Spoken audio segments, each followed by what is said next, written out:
We previously discussed the unique setup in the northern part of the line in Section 15. Now, let's shift downtown to cover Sections 11 and 12, where we'll take a closer look at the only 4-track side-by-side configuration on the IRT section of the route. One question we often get is why the Lexington Avenue line switches from a bi-level design to a 4-track layout at 103rd Street, only to return to a bi-level setup by 116th Street. To answer this, we need to start with Lexington Avenue itself. Unlike other avenues, Lexington and Madison wasn't part of Manhattan's original 1811 street grid. It was added later during mid-century planning as a 75-foot wide thoroughfare, 25 feet narrower than its north-south counterparts.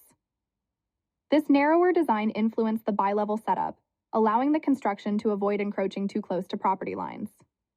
East Harlem's landscape also played a role.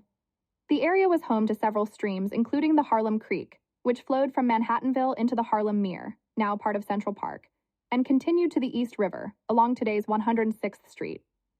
At its intersection with what would become Lexington Avenue, the creek was nearly a block wide. In 1871, the city rerouted part of the creek via a new sewer outflow, but its presence still affected construction decades later.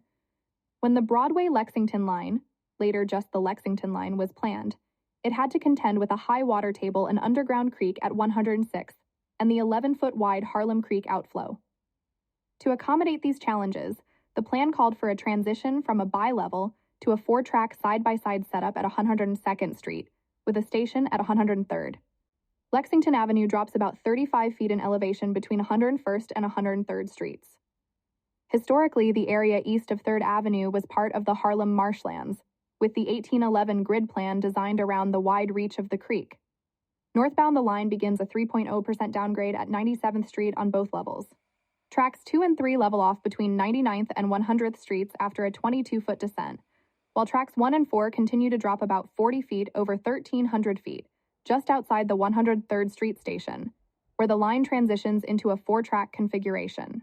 The line crosses the former creek site at 183 plus 75, or 18,375 feet north of 38th Street and Park Avenue, an area rebuilt as a sewer, similar to the outflow 4 blocks north at 110th Street. At 110th, the old 1871 outflow, 8 by 12 feet, was rerouted into an inverted siphon that carries it directly beneath the line. Maintaining a bi-level setup in this section would have been challenging. The line shifts back into the traditional bi-level Lexington Avenue configuration at 113th Street, with tracks 2 and 3 descending a 3% grade while tracks 1 and 4 climb at a 1% grade. This bi-level design leads into a flyover at 129th Street as the tracks approach the Harlem River tubes, providing flexibility for both the Jerome and Pelham branches. Did you know the Lexington Avenue line was originally a BRT line and built to B division specifications? In Part 3, we'll return with our friend Calcagno maps to break down the original line sections and explain how today's IRT Lexington and BMT Broadway lines are connected and originally a part of the same line. I'm Amber for Subways.io. Until next time.